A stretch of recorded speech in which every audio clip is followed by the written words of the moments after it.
एक समय की बात है, एक छोटे से गांव में ब्रूनो नाम का एक कुत्ता रहता था। ब्रूनो बहुत ही वफादार और समझदार कुत्ता था। उसका मालिक रमेश एक किसान था।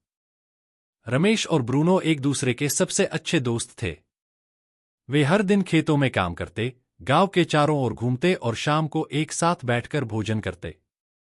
ब्रूनो का मुख्य काम था रमेश के खेत की देखभाल करना और फसल की रखवाली करना। वह खेत में किसी भी जानवर या चोर को आने नहीं देता था। एक दिन गांव में कुछ चोरों का समूह आ गया। उन्होंने सुना था कि रमेश के खेत में इस बार बहुत अच्छी फसल हुई है और वे उसे चुराने की योजना बना रहे थे। रात के समय जब सभी गांव वाले सो रहे थे, चोरों का समूह रमेश के खेत में घुस आया। लेकिन ब्रूनो चौकस था। उसने चोरों की आहट सुनी और तुरंत उनके पास जाकर भौंकने लगा। चोरों ने ब्रूनो को भगाने की कोशिश की, लेकिन ब्रूनो ने बहादुरी दिखाते हुए उनका सामना किया। ब्रूनो की भौंकने की आवाज सुनकर रमेश जाग गया। उसने देखा कि ब्रूनो चोरों के साथ संघर्ष कर रहा है। रमेश ने तुरंत अपने पड़ोसियों को बुलाया और सब मिलकर चोरों को पकड़ लिया।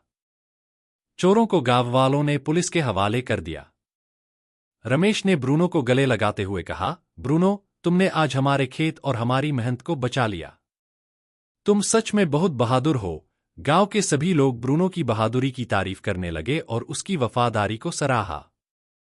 कुछ दिनों बाद गांव में एक बड़ा त्योहार मनाया गया। रमेश ने इस अवसर पर ब्रूनो के लिए एक विशेष सम्मान समारोह आयोजित किया। सभी गांव वाले एकत्रित हुए और ब्रूनो को फूलों की माला पहनाई। ब्रूनो खुश था और उसकी आंखों में चमक थी। उसने महसूस किया कि उसकी वफादारी और बहादुरी की सभी ने सराहना की। इस घटना के बाद ब्रूनो और भी प्रिय हो गया और सभी गांव वाले उसे और भी ज्यादा प्यार करने लगे।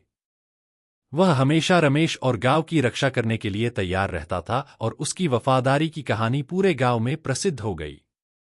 इस कहानी से हमें यह सीखने को मिलता है कि वफादारी और बहादुरी से हम किसी भी मुश्किल का सामना कर सकते हैं। सच्चे दोस्त और वफादार साथी हमेशा हमारे साथ होते हैं और हमें उनकी कद्र